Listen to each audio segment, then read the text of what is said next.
Aí, pessoal, infelizmente eu não estou perto de vocês para abraçar cada um, mas eu quero dar as boas-vindas. Estou muito feliz de poder conversar com vocês, mesmo à distância. Agora é a nossa nova realidade e eu tenho que me adaptar a ela também, né? Me gustaría aprovechar y dar bienvenida a los chicos de Latinoamérica, de México, Colombia, Perú, Chile. Bienvenidos. Voy a tratar de hablar el portugués despacito. Si alguna palabra me acuerdo que es muy distinta, voy a decirles. Si no, me manda una preguntita, por favor. ¿Está bien?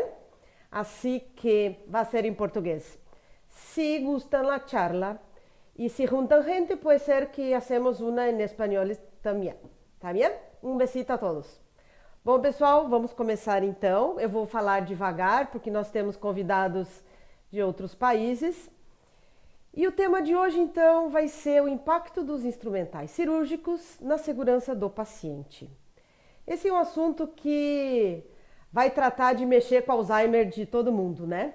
Nós vamos, na verdade, recordar alguns fundamentos que uma vez já estudamos na escola, mas que no dia a dia a gente acaba esquecendo. E às vezes é sempre bom sair, respirar, olhar por cima de uma maneira gerencial e enxergar os nossos problemas de base. Que tipo de danos os instrumentos, então, podem trazer ao paciente? São dois básicos: o dano tissular, que é o dano no tecido, e a infecção cruzada. Infecção, infección, tá bem, chicas? Quando que esses instrumentais, então, podem oferecer danos? Quando não funcionam, quando estão danificados, quando possuem ruptura no isolamento elétrico ou aislamento elétrico, quando tem corrosão, corrosão, quando apresentam biofilme e quando não estão devidamente estéreis. Bom, vamos começar então a recordar algumas coisas. Fisiologia. E aí, um belo dia, nós estamos com a nossa máquina funcionando e há uma ruptura de algum tecido. O informante observa um dump e fala: pessoal, aconteceu algum problema, fomos invadidos. E aí, fomos invadidos por quem? O que a gente faz? Bom, pelas dúvidas, vem todo mundo. Vem quem? Vem macrófago, vem prostaglandina, vem citocina, vem um monte de informantes moleculares. Esses informantes moleculares fazem com que a alteração vascular comece a ocorrer. Olhando de fora, a alteração vascular é o quê? Edema. Por quê? Porque tem que vir esses informantes, tem que ter água, tem que ter permeabilidade vascular para eles chegarem ali e combater o tal problema esse. Para que você está falando tudo isso, Raquel? Porque a gente precisa entender que um trauma cirúrgico ele vai causar um processo inflamatório agudo. Quer dizer que quanto menos trauma no tecido, menor o processo inflamatório. Quando a gente tem distensão, quando a gente tem edema, a gente tem informação de dor. E é isso que a gente tem que levar em conta, então. Só para lembrar rapidinho, esses informantes eles chamam o ácido araquidônico, que é igual a enfermeira, pode se transformar em qualquer coisa, né? E o ácido araquidônico, então, vai virar a prostaglandina, a citocina e vai começar essa cascata. E aí, nessa cascata, onde muitas vezes os anti-inflamatórios vão atuar, dizendo: ó, pessoal, a invasão foi pequena, para aí, e trava um pouquinho esse processo agudo. Outra coisa a se levar em consideração quando a gente fala de instrumento cirúrgico: endotoxinas. As endotoxinas, elas estão presentes mesmo após a esterilização, elas ficam como cadáveres das bactérias gram-negativas. São lipossacarídeos que tem na parede dessas bactérias e esses lipossacarídeos eles são proteção para esse tipo de micro-organismo. Eles emitem um monte para tentar confundir o sistema imune de maneira que eles continuam fazendo a infecção. Esse LPS, lipossacarídeo, ele é extremamente pirógeno e ele faz um ataque bem danoso na fisiologia, não só do humano, mas de todo ser vivo, né? E por que a gente fala isso? Porque quando a gente enxágua o material que teve presente num processo muito infectado, ali possivelmente vai ter as endotoxinas. E se a gente não enxagoa bem, não remove, ele vai estar presente mesmo após estéril. E já existem estudos que falam de soltura séptica de implantes ortopédicos, muito provavelmente por conta dessas endotoxinas. Então, cada processo na central de material é importante. Não só a limpeza, mas também o enxágue, a remoção, não usar aquela água parada com tudo, e sim jatos, corrente, remover realmente o detergente. Eu acho que eu voltei. Tudo bem aí, Michel? Eu estou me adaptando à coisa de voltar a slide, né, pessoal? Se é ao vivo, a gente faz uma brincadeira e retoma. Aqui também, e ainda tem um delay. Vamos lá. A gente está aprendendo junto. Bom, a OMS, em 2009, fez uma cartilha sobre cirurgia segura. E aí todo mundo começou a fazer os questionários, verificar se o paciente é aquele mesmo, se o lado a ser operado corresponde, e aquilo tudo que todo mundo já falou bastante em congressos, né? Mas tem uma frase bem impactante que eu traduzi e coloquei entre aspas para vocês. Mesmo a melhor lista de verificação de segurança cirúrgica e programa de higienização das mãos não podem proteger contra um instrumento cirúrgico que não funciona e que entrou na sala cirúrgica. E aí eles citam os clamps vasculares. Quem já assistiu minhas aulas sabem. Ranhuras de Bake de clamps, que não são secas apropriadamente, muitas vezes ficam molhadas e em pontos dessa água com presença de cloro começam a dar corrosão.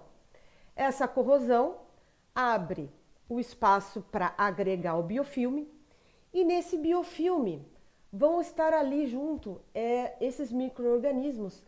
E quando eu tenho a artéria clampeada muito tempo, eu posso estar introduzindo nesse sítio cirúrgico esses micro-organismos.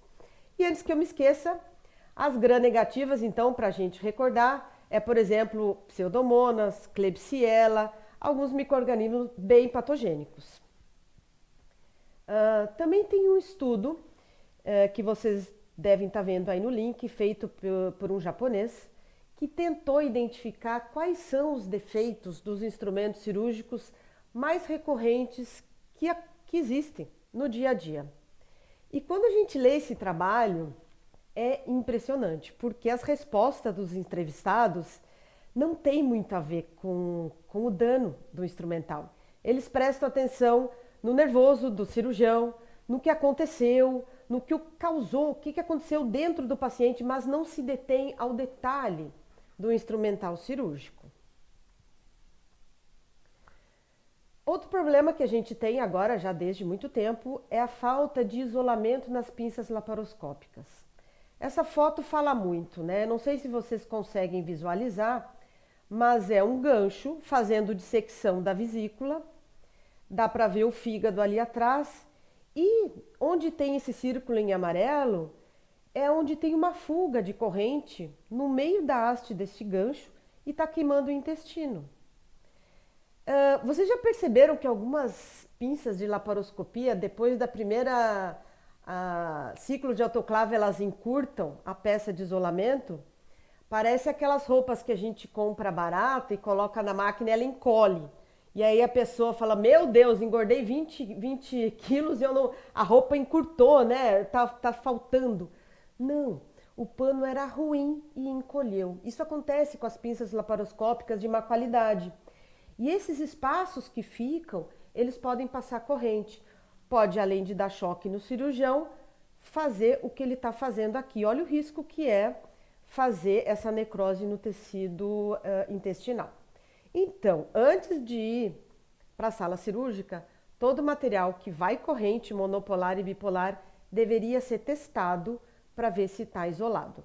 Que bom que a gente não está ao vivo para eu não ver as mãos de quem não faz esse teste, né, pessoal? Agora, outro problema também que pode ser causado por instrumentais. Esse é um problema muito sério, que é o dano que causa uma microtesoura ou uma micropinça no endotélio de uma artéria. Um grande patologista chamado Virchow, que eu adorei estudar sobre ele, ele descobriu que a camada mais interna da artéria, porque se a gente for lembrar, a artéria tem 3 camadas, né? A interna, a média e a externa, que a gente chama de túnica. O endotélio, que é o mais interno, ele é responsável pela proliferação celular, ou seja, pela reorganização. E ali se formam trombos. Se eu faço dano nesse endotélio, começa a agregar plaqueta e começa a formar trombo que vão para a circulação. Só que tem um problema maior ainda. Por exemplo, eu faço uma secção na coronária e eu estou prendendo com a pinça e depois eu vou fazer a anastomose. Se essa pinça, esse dente não está atraumático, eu começo a danificar essa camada e aí o cirurgião vai fazer a anastomose. Pode ser que nesse ponto eu tenha uma má cicatrização e um comprometimento dessa anastomose. Quanto dano a gente pode causar quando o instrumental não está funcionando? E aqui tem mais um problema que é mais fácil de enxergar, né? Por que as nossas tesouras de coronária, por exemplo, elas têm ângulos, né, de 25, 60, às vezes até reverso? Porque o coração não é algo que eu consigo girar e colocar na minha frente. Então, eu faço o que tem que fazer e quando eu chego lá para cortar, a tesoura prende, mastiga. Eu não posso usar esse mesmo espaço, eu tenho que cortar mais adiante. Por quê? Porque está irregular e porque eu lesei o endotélio. Só que a coronária não é um tubo solto igual o intestino que eu posso tracionar e fazer a minha anastomose. Ou seja, mais um motivo para que a gente tenha as tesouras cortando e não mastigando. Iatrogenia. Iatrogenia também pode ser causada por instrumental. O que é iatrogenia, né? É um dano causado dentro do paciente quando o instrumental quebra e fica lá dentro. Muitas vezes se consegue identificar e remover. Só que o problema não foi resolvido quando remove o fragmento, porque onde fraturou tinha oxidação, tinha corrosão, tinha biofilme. Vai saber qual tipo de estafilococcus resistente, de difícil, não sei, de um outro micro-organismo que estava presente ali. Ou eu tenho um pedaço, um fragmento, por exemplo, de um microgancho, que eu estou fazendo a dissecção e ele rompeu e ficou lá dentro. Além de eu ter que parar a cirurgia, fazer raio-x, eu vou ter que explorar essa região para remover. E aí eu vou estar promovendo uma recuperação péssima, né? De uma coisa que não era previsto, essa cirurgia se transformou em pior e aí um processo inflamatório agudo noutra região e um pós-operatório comprometido, porque aí vai ter que dar antibiótico, terapia profilática para mais outro tipo de cobertura microbiológica. Então, preparou a caixa, pessoal? Tem que fazer visualização. Tá limpo, não tem fissura, não tem fratura, não tá faltando e não tem dente. Antes de mandar para a cirurgia. Mandou para a cirurgia, instrumentadora, confere o campo. Tem fratura? Remove. Tem oxidação? Remove. Ih, Raquel, não vai dar para operar. Pessoal, o Covid vem ensinar muitas coisas, né? A primeira é que a gente tem que voltar a ser limpinho, a lavar a mão, a não botar a mão no nariz, mas também que coisas microscópicas que a gente não vê estão presentes.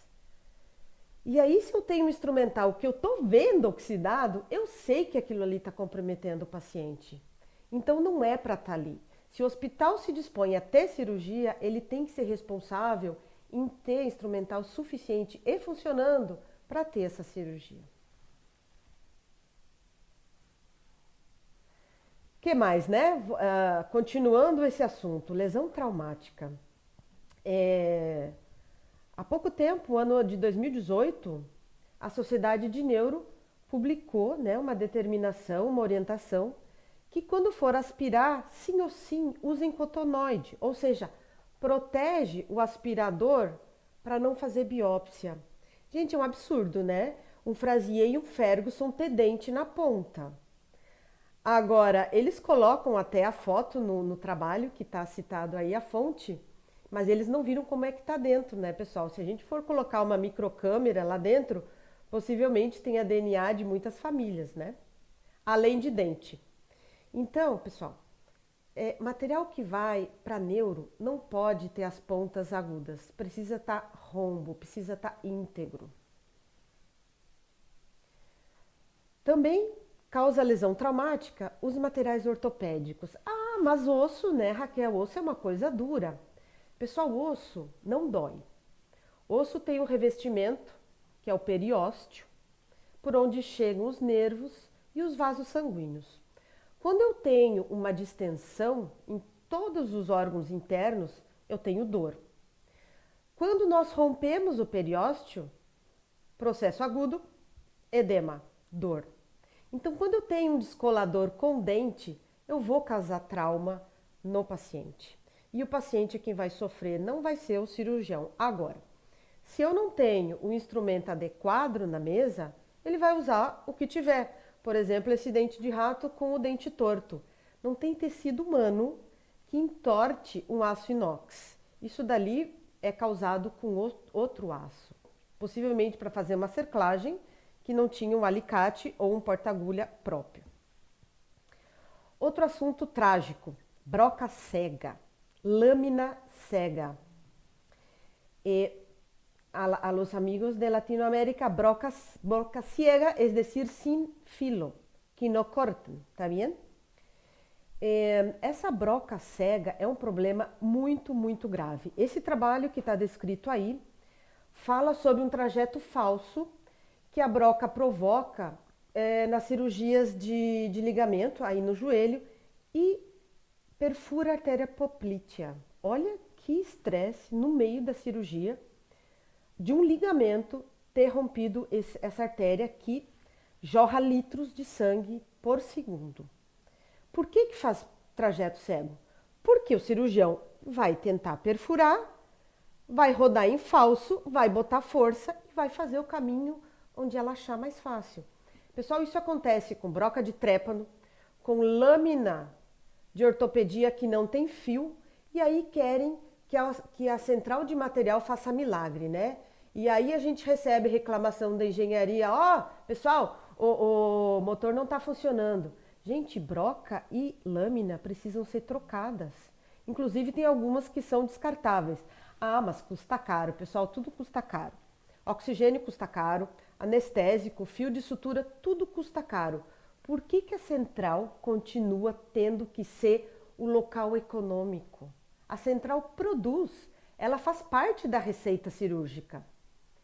E aí a gente se coloca numa situação de provocar risco para o paciente, com os instrumentais e aí nesse caso com as brocas. O outro problema que todo mundo já conhece são os biofilmes, né, pessoal? Os biofilmes são aquele ajuntamento de micro-organismo, tudo junto, que se gruda onde tem espaço. E aí eles vão se alimentando de material orgânico, de detergente, de água, de tudo. E vão se proliferando. Eles vão fazendo catabolismo, que vão perfurando junto com a oxidação esse instrumento até que ele se frature. A gente sabe que o material não pode ficar seco com matéria orgânica porque o sangue tem cloro. E isso vai ser dado em outros módulos, porque é um assunto de horas para ser falado, né? Mas, para exemplificar o que eu estou falando, imagina aquela montanha de pedra, né? A rocha. Quando eu tenho um espaço, ali vem o passarinho, joga a semente, eu tenho terra, nasce uma planta. Se eu não tenho espaço, a rocha continua lisa. Quando eu tenho um instrumental com espaço, ou seja, uma tesoura que eu não lubrifiquei e fiz remoção naquela meia-lua ali do meio, ali começa a enganchar corrosão e biofilme. Se nós não comemos, não tomamos sopa, né? Agora no frio, um caldo de mocotó com uma colher oxidada, por que que o paciente aberto, exposto, com a imunidade toda errada, porque abrimos, tá todo mundo ali, macrófagos, células T, linfócitos, todo mundo sabendo como se organizar, e eu vou introduzir um instrumento com oxidação, levando aí esse risco de infecção cruzada. Não dá, né, pessoal? Tá na hora da gente começar a pensar realmente no que está fazendo. Essa é uma foto que eu mesma tirei e pedi, é onde eu estava dando um curso. Vocês não vão enxergar, mas do lado, além da oxidação do instrumental que se pode ver, eu vejo várias fraturas de pinça do lado do pino. E aí eu perguntei, mas foi para o paciente? Foi, porque é material ginecológico, então já é potencialmente contaminado, né? Pessoal, não dá. Esse tipo de material que vocês estão vendo foi usado no paciente. Não tem cristão que limpe, porque o que não tem continuidade, eu não consigo limpar. Se eu não consigo limpar, eu não faço desinfecção. Se eu não faço desinfecção e limpeza, eu não esterilizo. Debaixo desse biofilme, dessa corrosão, a gente não sabe o que tem. A oxidação, então, e esse biofilme vão levar a fraturas, né? Ali, novamente, as brocas. Gente, broca de Rosen e broca diamantada, para limpar é difícil. Tem que ser vista embaixo de uma lâmina, de um dióptro de pelo menos 2 de aumento ou 3, de preferência embaixo do microscópio. Se tem resto de osso, não pode usar. Se tem corrosão, então, nem pensar. E aí, se a gente imagina para que serve a broca, né? A broca de Rosen e de diamante é para desgaste preciso no crânio ou na coluna. Se eu tenho ela cega, ela vai girar em falso, vai aquecer, vai fazer necrose óssea. Não vai fazer o desgaste que é para ser feito. O que mais que pode causar o dano, né?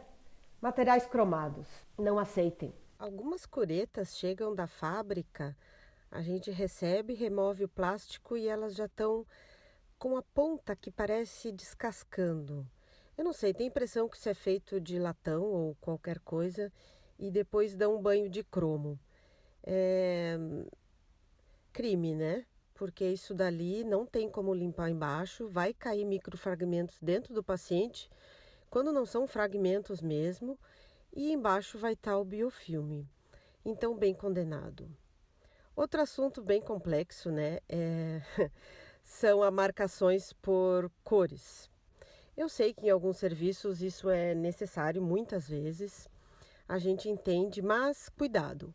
Essas fitas, elas são feitas para uso único, então precisam ser trocadas regularmente. Já perceberam que embaixo muitas vezes já está negro, né? Porque vai coletando água, detergente, vai aderindo micro-organismo. Muitas delas têm glicose na cola, que ajuda a alimentar, então, essa produção, essa proliferação. Cuidado, né? A gente quer controlar o que vai dentro da caixa, mas a gente precisa cuidar do paciente. Tudo tem que estar funcionando e não importa qual a caixa ela vai estar. Tintas, epóxi, tudo isso que eu estou falando pode começar a se ressecar, cair, fazer descontinuidade e trazer risco de troca de infecção, pessoal. Nós não contentes com as fitinhas, nós pedimos para soldar coisas para a gente controlar e fazer rastreabilidade. Pessoal, só um pouquinho, né? Coisas colada em instrumental não dá. Junta biofilme e corrosão. Leva risco ao paciente. Ah, mas eu quero rastreabilidade. Só um pouquinho. Você quer controlar a oxidação ou você quer cuidar do paciente? Quer fazer rastreabilidade? Muito bem. Processos bem feitos, instrumentos funcionando e sem oxidação em nenhum deles. Aí vai ser muito bem-vinda a sua rastreabilidade e vai te ajudar a ter relatórios lindos de produtividade, de centro de custos e muitas outras coisas boas. E não controlar roubos e perdas. Se vamos gravar Data Matrix, QR Code, precisa ser feito passivação, que também é uma aula que vai ser falado depois. Tesouras. Tesouras vocês sabem que eu amo, né, pessoal? Tesouras com fita não pode existir, tá? Lamento. Porque tesoura de dissecção faz dissecção com 2 milímetros. Se eu coloco essa fitinha no meio do cabo, já está aberto 2 milímetros, ferrei com a tesoura. Se eu coloco no anel, acaba com a luva do cirurgião. Ou seja, tesoura tem que estar cortando. Não importa se está na caixa A ou B, Dr. João ou Dr. Pedro, tem que estar funcionando. Ah, mas eles não sabem usar, gente. Tesoura vai desgastar, parafuso vai afrouxar e precisa ser reparado. Isso também é outra aula. Tesouras precisam cortar, porque senão elas vão causar dano tissular nos pacientes. Instrumental sujo. Aí é o final do poço, né, pessoal? Aqui tem uma história verídica de uma cirurgia cardíaca dessa paciente, que quando foram ligar a extracorpórea, as bugias, laburrias, estavam súcias e não passava o sangue. Quando deram um jeito, porque eram as únicas, saiu um brocotoma de dentro. E aí eles fizeram o protocolo de antibiótico e acompanharam esse paciente. Muito grave, né? Do lado nós temos um saca-bocado com osso. Se esse material não for aberto para a lavadora, não tem como lavar. Material sujo não pode ir para a caixa. Nós temos que inspecionar, né, pessoal? Material não cirúrgica. Agulhinhas de crochê, faquinhas de passar manteiga. Já tive altas brigas com cirurgiões por conta dessas faquinhas osteótomos. Alicate da esquina, serras tico-tico e assim por diante. Não aceitem. Se não tem registro na Anvisa, doutor, lamento, vai ter que operar no outro hospital. Instrumental esquecido, isso já está bem mais controlado, né, pessoal? Graças a Deus, se contam compressas, se contam instrumentais para que nenhum fique perdido lá dentro. E aí, um resuminho, né, pessoal? Central de esterilização, está abaixo essa norma 17664 e em amarelo eu grifo inspeção e teste de função. É a única maneira de evitar danos ao paciente usando o instrumental cirúrgico. E aí, para completar, caixas gigantes dá preguiça de fazer teste em todos. Caixas enxutas e otimizadas, mais fácil. E aí, pessoal, nós temos que colocar em xeque o nosso hospital. Tenho cirurgia? Eu tenho que investir em equipamento, em gente e em material. Senão a gente começa a ter comprometimento dos nossos pacientes. E logo o paciente pode ser eu, pode ser alguém da minha família. Não há cirurgia segura sem instrumento cirúrgico seguro. Essa era a mensagem de hoje. As minhas aulas foram gravadas pela Cetil Academia. Eu estou muito contente porque eu venho repetindo elas desde muito tempo. Isso foi separado em 3 módulos, que a gente vai falar desde da história, das ligas metálicas, da fabricação, das mudanças que acontecem na superfície, como trabalhar com elas, passivação, teste de função, inspeção, entre outros. Isso vai estar disponível no site e o Bruno pede para eu mandar um recado que entrem nas redes sociais porque vai ser sorteado alguns desses módulos e vão ter regras então para serem seguidas. E agora nós vamos abrir para perguntas, se é que alguém tem alguma, e então peço só uns segundos para eu revisar o que foi pedido nos chats. Muito obrigada e um super abraço.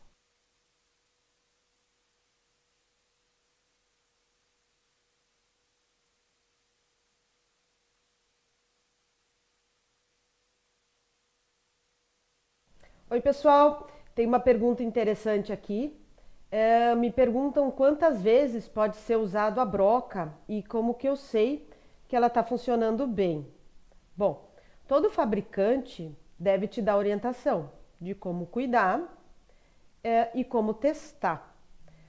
Não vão passar o dedo, tá? Para não cortar. A broca ela não pode ter dentes. Isso vai ser sinal que ela vai estar funcionando mal. E o fabricante vai ter que ensinar você a fazer esse teste de função. Pode pedir para eles. Não existe o número de uso. Isso é igual tesoura, depende quantas vezes se usa. E, por exemplo, todos vocês que são enfermeiros já deram injeção intramuscular. É o exemplo que me ocorre agora. Existe uma diferença de paciente para paciente, né? Uma musculatura mais densa, outra mais flácida, e os ossos também. Vai ter osso que vai ser poroso, vai ter osso que vai ser mais compacto. Então, essas brocas e lâminas, elas vão ser desgastadas dessa forma. Não tem quantidades de uso nem tempo, vai ter que ser testado. Vocês têm mais algumas perguntas? Podem ir fazendo, que o pessoal está anotando para falar para gente. Ou se querem falar alguma coisa, também fiquem à vontade. Críticas também são bem-vindas.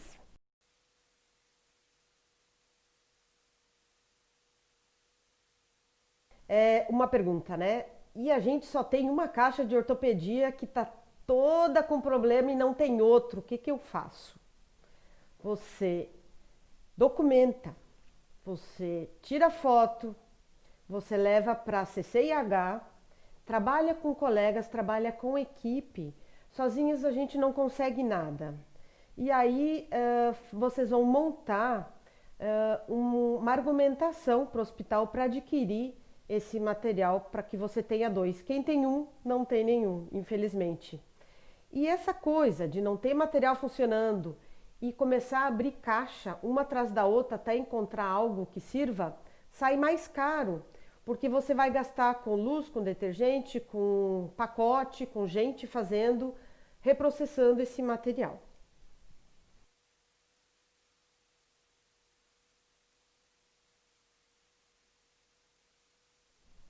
Ok, pessoal, tem uma pergunta bem interessante sobre pré-limpeza. Como fazer a pré-limpeza e o que é a pré-limpeza? Bom, a mesa cirúrgica ela deve começar ordenada e terminar a cirurgia ordenada. Quer dizer, eu não posso ter sangue visível no meu instrumental. A instrumentadora é responsável por essa coisa ordenada. Ah, não deu tempo. Dá tempo sim, pessoal. É a gaze úmida e não encharcada. Usou o material, ela vai limpar. Limpar é remover essa matéria orgânica visível. Claro que às vezes não vai ser possível remover tudo, mas o excesso sim. Pode ser removido na hora da cirurgia. E só fricção. Ali não vai ter outra coisa a ser feita, não tem jeito. Então, usou o material, passa a gaze. Se vocês prestarem atenção na cirurgia, vocês vão ver que nenhuma pinça ou tesoura é entregue para o cirurgião suja, né? Isso sim, é feito a limpeza antes de entregar para ele. Então, por que não fazer a mesma coisa antes de entregar para a central? Outra pergunta que foi feita é sobre as brocas diamantadas. Pessoal, esse material tem que ir para ultrassom. Não tem jeito de limpar muitas vezes. Precisa ir para ultrassom, precisa ir para molho coenzimático e muitas vezes não limpa, precisa ser substituído.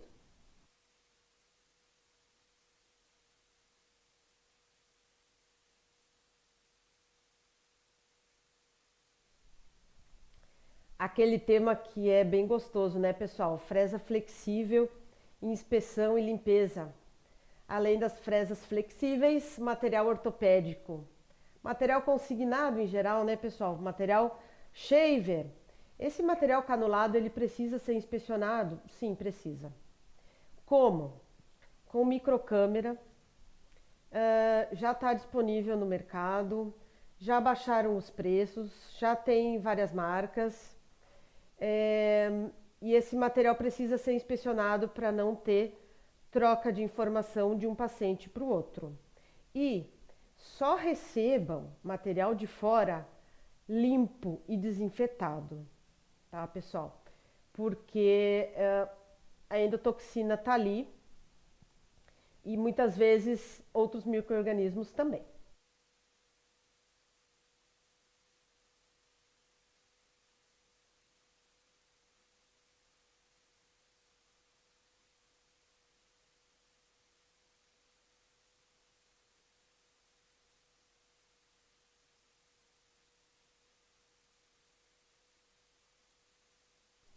Olá, pessoal, mais duas perguntinhas então para fechar. Veio uma pergunta sobre o uso do soro fisiológico durante a cirurgia para remoção da matéria orgânica. Pode ser usado se a cirurgia for no máximo 6 horas. Tá? Se a cirurgia for mais que 6 horas, não. Tem que usar água destilada estéril. Se a cirurgia for curta, até é possível. Depois de 6 horas começa a corrosão no instrumental. Veio uma pergunta sobre Covid. Como tratar o material com Covid? Como trata qualquer outro, pessoal? A gente não sabe quem tem Covid, de repente eu tenho e já não sei, porque eu não tenho sintoma. Os outros micro-organismos, eles não foram embora. Não é só o Covid que tem, os outros micro-organismos, perdão, que são resistentes, eles estão ali e toda a EPI deve continuar a ser usada e o processo ele é igual para todos, não tem mais ou menos estéril ou mais ou menos limpo. Os nossos processos eles têm que ser validados, as nossas POPs atualizadas e o tratamento por Covid de igual maneira, até porque o Covid morre com água e sabão, né? Então, na verdade, esse é um vírus que você te pega fácil, né? Ele tem uma entrada muito rápida, muito fácil, mas ele morre muito fácil. Então, nossos processos dentro da central são os mesmos. Pessoal, a gente vai ficando por aqui. Foi um prazer estar com vocês. Eu sinto muito não poder vê-los, ficar olhando vocês nos olhos e as suas reações, as suas dúvidas, quando a gente tem esse contato de cara a cara, né? Vai estar disponível no site o certificado para quem participou. Vocês vão acessar no local do aluno e lá vai estar então disponível esse certificado. Um abraço a todos vocês, uma boa noite, cuidem-se muito, eu rezo para que vocês estejam bem protegidos nos seus hospitais. Um beijo!